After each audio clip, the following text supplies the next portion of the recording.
This is a podcast by the Straits Times.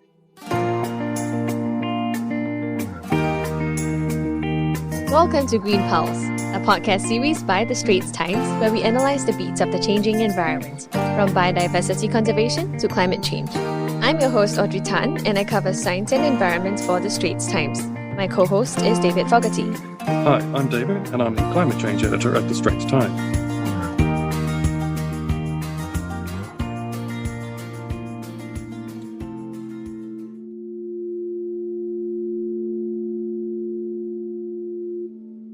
It is the 3rd of October. Today, we're discussing the power of the corporate world in fighting climate change. Businesses are major sources of greenhouse gas emissions heating up the planet. But they are also drivers of change. Their investments in green energy, transport, and low-carbon supply chains can drive positive change in government policies and influence consumer behaviour. But some corporate actors are still hampering climate action by failing to use their financial clout and influence to change for the better. Joining us to discuss the vital role of the corporate world in the green transition is Professor Jeffrey Sachs, who is Director of the Center for Sustainable Development at Columbia University in the United States. Welcome to the show, Professor Sachs. Great to be with you. Thank you so much. So, Professor, let's start off with a look at how companies can be a powerful force for good and for change. So what defines a good company? A good company is one that is providing good services or goods to the economy and providing those goods and services in a responsible way, responsible to nature, responsible to communities, responsible to government by paying taxes and acting honestly. So good companies are those that are aligned with the public purpose and aligned with sustainable development. In terms of how a company can contribute to climate change, could you just give us some ways that firms can do that in terms of accelerating the green transition? And why can transitioning to clean energy and transport be good for business?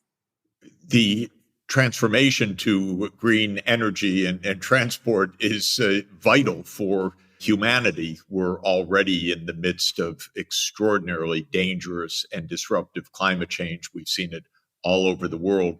This is not a choice for humanity. This is a must do. And that means that if we look at 2050 as our arrival date latest, we need to be with vehicles that are all electric and zero emitting, with more public transport, with buildings that are heated and cooled with electricity rather than with heating oil or natural gas for that matter. We need an industrial sector that is using clean hydrogen. That is hydrogen produced by renewable energy rather than burning fossil fuels on site. And we need a power grid that produces electricity without emitting carbon dioxide. And that means wind, solar, hydro, geothermal, ocean, and some other technologies, in some places, of course, also nuclear power. But it means that we cannot rely on coal, oil, and gas as we have for the last 100 years in the world economy. So basically, for companies, they just need to be on that page, which is if you're in the energy sector, don't build new coal-fired power plants. Don't even think about new gas-fired power plants, by and large, unless it's part of a coherent, consistent framework and strategy to get to zero emissions. Now, the overall responsibility for that strategy is government. We need government planning, pure and simple. Markets cannot sort all of this out on their own. But then we need businesses that are aligned with that transformation. And in my country, the United States, for example, we need businesses to absolutely stop their relentless lobbying to prevent the transformation, because in the United States, business runs government at least as much as government orients business. We have a huge lobbying sector. We have a lot of money in politics. We have a lot of corruption, actually. And so the businesses need to stop the lobbying against the transformation, as a lot of the oil, gas, and coal companies have done over the last 20 years, because that's completely against the public interest.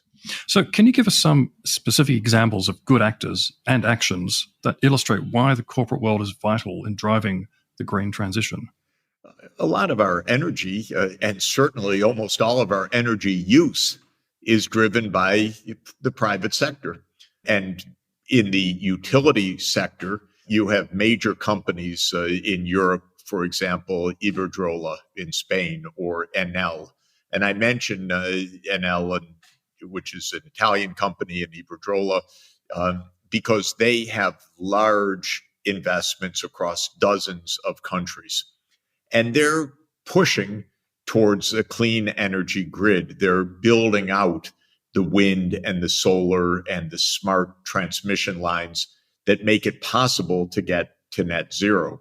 You have major wind companies. You have former oil and gas companies like Statoil of Norway, which changed its name to Equinor and now is really promoting offshore wind because they realize that's the future.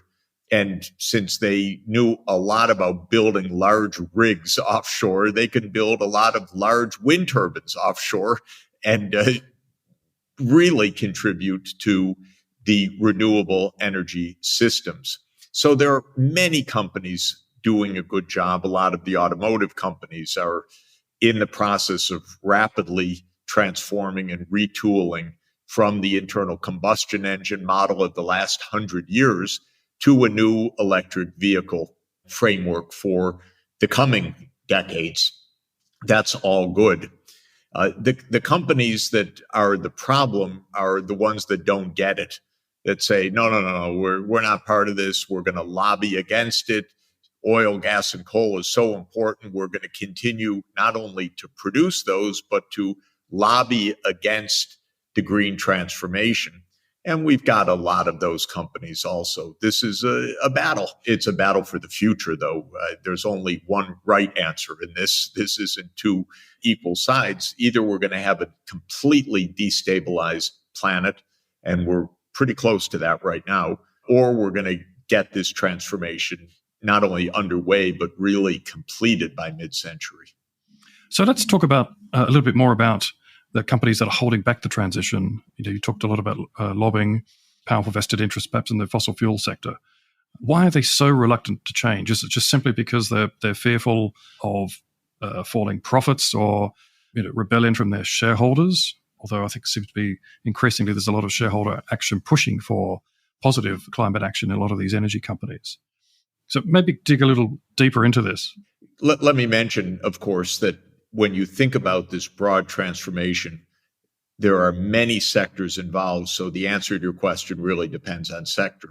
There are the power generation players. There are the automotive and transport sector players. There's the real estate development, those who build buildings, residential and commercial.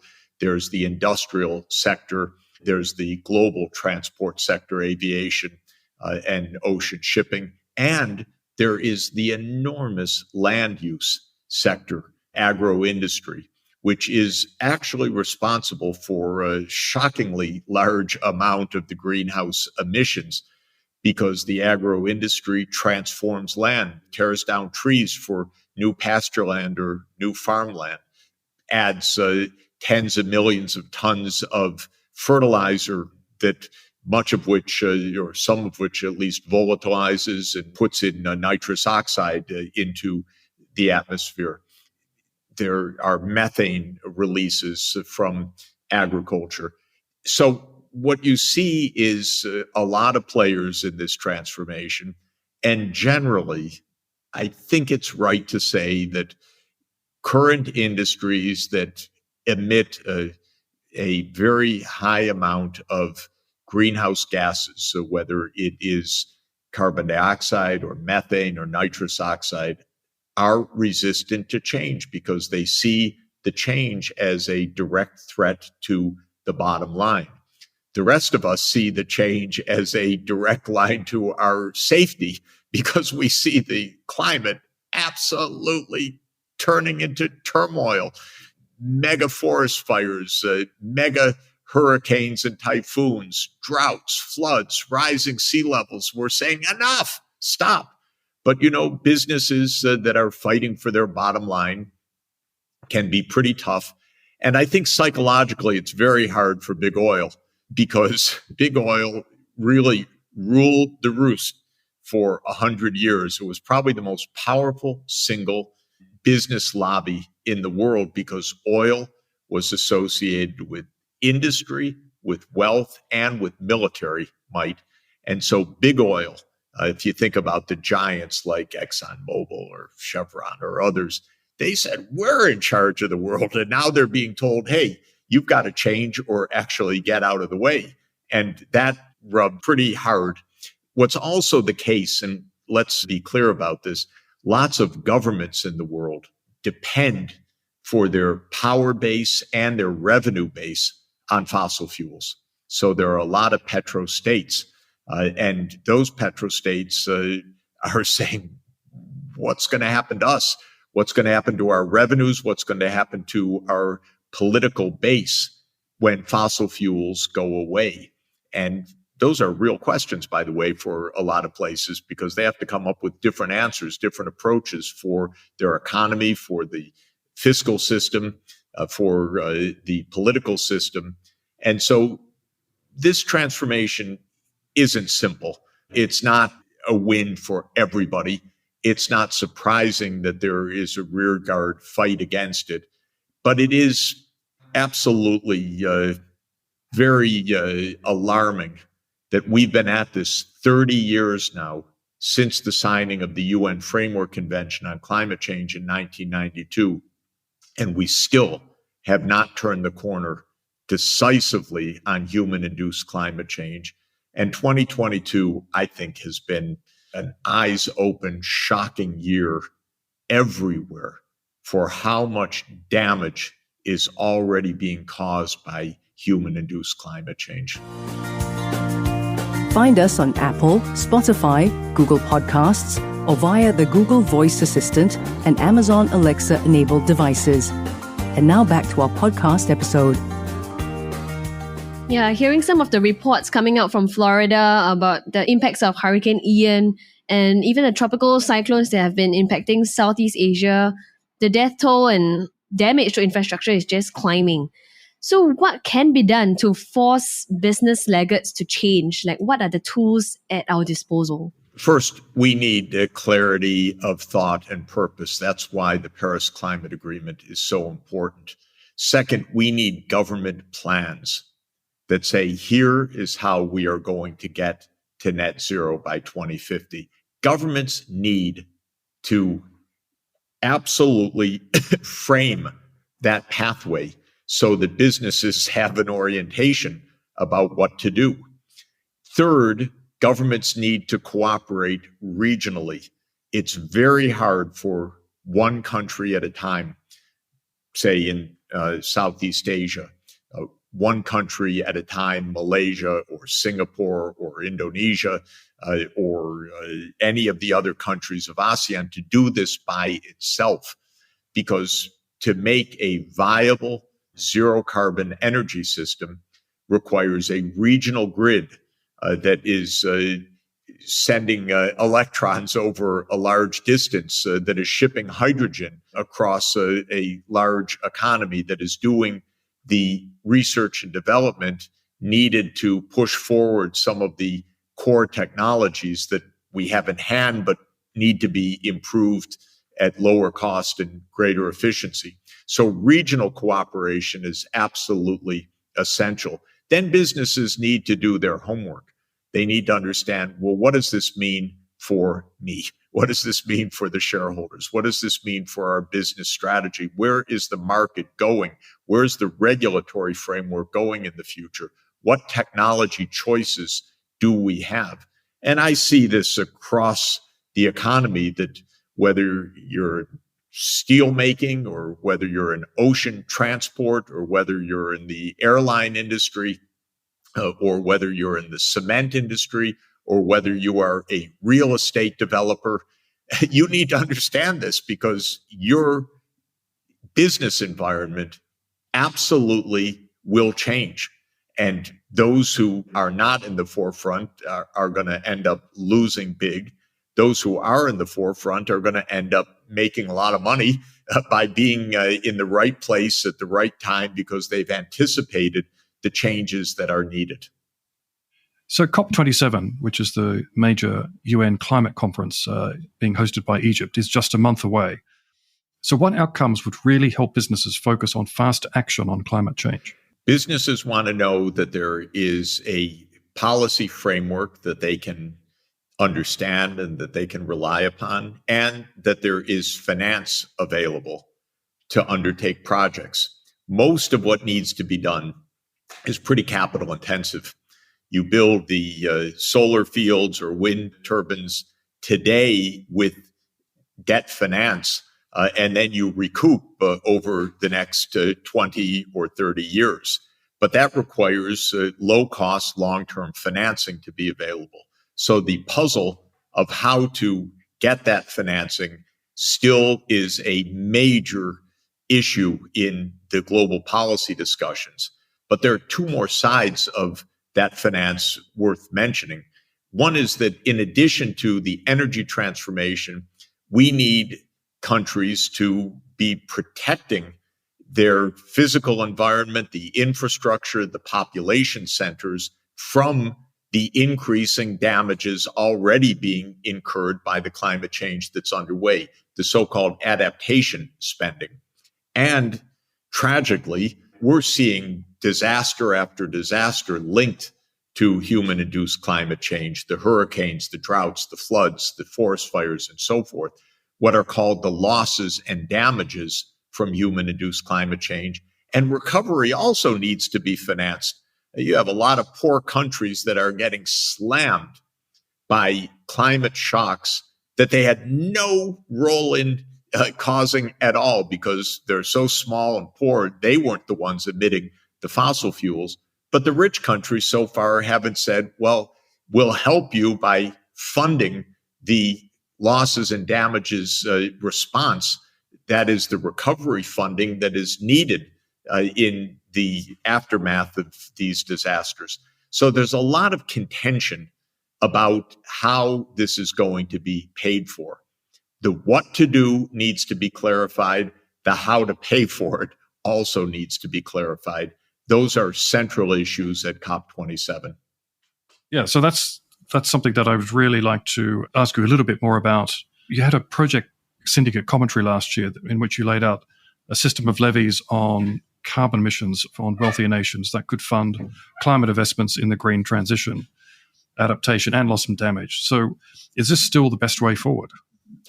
I recommended that countries accept some historical responsibility for what they've done. In other words, countries that have emitted a tremendous amount of fossil fuels per person in the past say, okay, we're a bit on the tab right now. We have to finance the losses and damages and adjustment costs, that is the adaptation expenses, of countries that did very little to cause this problem but are now suffering from the problem. And I pointed out that even a small levy, a few dollars per ton of CO2 emission currently, or even a smaller amount levied on the accumulation of past emissions, using that as the tax base, as it were, could generate tens or $100 million of climate financing right now that could go to these causes.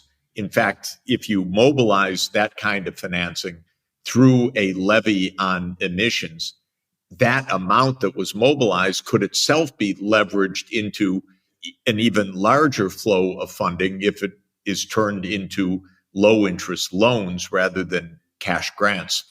In other words, there's lots of financing mechanics that are possible, but my basic recommendation remains that rich, powerful, early industrializers like my own country, the United States or Europe, which have a historical responsibility for the mess that we're in right now, accept that and help to finance the adaptation and the losses and damages being incurred by much poorer and much more vulnerable societies. Well, thank you so much, Prof. Sachs. I expect that we'll see a lot of this play out further the closer we get to COP27. It certainly is going to be on the agenda. I will be there and I'll be pushing for climate financing. So I think we're going to have some interesting global debates on these issues in the coming weeks. And great to be with you. Thank you. Thank you so much. Really appreciate it. Well, that's a wrap for Green Pulse, and we hope you enjoyed our discussion. For more on climate change and the environment, do check out our stories in the Straits Times. And don't forget to subscribe to our Green Pulse podcast series on your favorite audio apps, Apple Podcasts, Spotify, or Google Podcasts.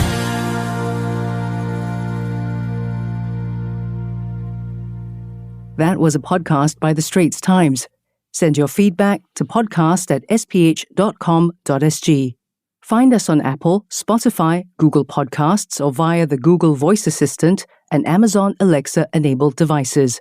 For more podcasts by the Straits Times, the Business Times, and Money FM 89.3, you can also download the Audio by SPH app. That's AWEDIO.